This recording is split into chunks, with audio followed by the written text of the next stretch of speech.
Welcome again to Peppermint Wednesday. My name is Peter Roper, and again sharing with you some tried, tested, and proven tips and techniques on how to improve our family businesses. And today I want to ask this question, which is, sometimes in business a family member isn't pulling their weight. What should I do? Now I've been asked this quite a bit. It's really simple. Fire them. Is it that simple? Really? In a family business? No, it's not, is it? I mean, it's not easy in a business that's not a family business, frankly. And I have over the years, and prior family business times, had to let people go, and it's not a barrel of laughs. But there are times when you really do have to look at something and face a situation.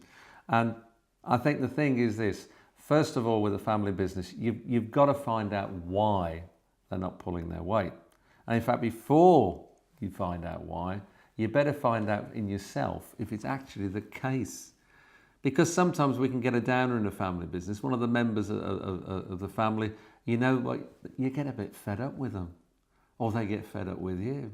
And you know what, in a family that can go quite awkward. It'll go back to sibling days quite often. And if you're not careful, you'll start to get to a position where you say, well, they're just not pulling their weight. Well, actually you need to qualify that. Actually, are they pulling their weight? Let's find out. Quite often my experience is they are, it's just you don't see it.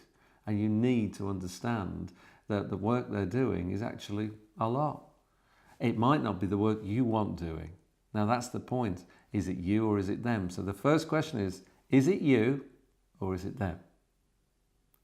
Let's assume the consensus is that it is them. So this is awkward now, isn't it? What you need to do is discuss it quietly. And you need to have an open mind. That means a proper conversation, relaxed, preferably not on a phone if at all possible, face to face.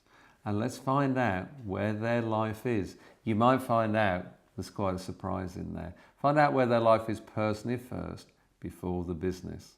And then let's understand the business itself. And in there you'll probably find the answer together. And that's the second thing. You need to find the answer together. Look, we all go through times where we're not pulling our weight as much as we should do. We all have reasons why. Back to reasons again. We're not all perfect. Sometimes we're just not as good as sometimes other times. So we've got to recognize that fact and pull together. So let's understand why they're having a bit of a challenge. Let's see what it is that can be fixed. And my experience is quite often it's something to do with home.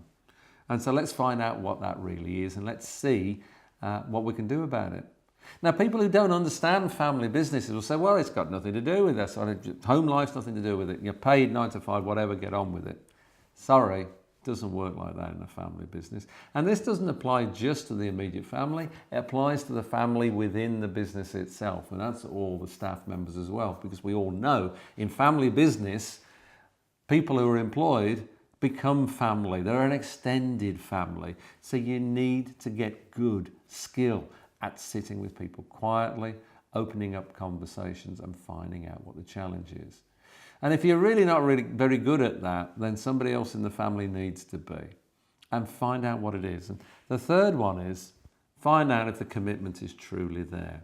And sometimes, just sometimes, it's not that the commitment to the family isn't there, it's a commitment to the role isn't there, the commitment to the business isn't there. And perhaps they need to go, and you maybe have to face up to that and work through what that really means. I find it's quite often not the case, but occasionally it is, and if it is, let's do this properly. So that's it. Work out what it is, discuss it quietly, find out what the score is properly, and then take some action, because here's the bottom line. If you don't take action, it will fester, and there's nothing worse in a family than when something like that festers, because it becomes something of much bigger significance. And remember, the family is the most important thing. So let's talk about it on social media.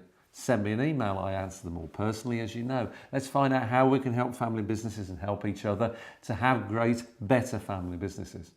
That's Peppermint Wednesday. My name is Peter Roper, and remember, if I can help you in any way, just let me know. Thanks for listening.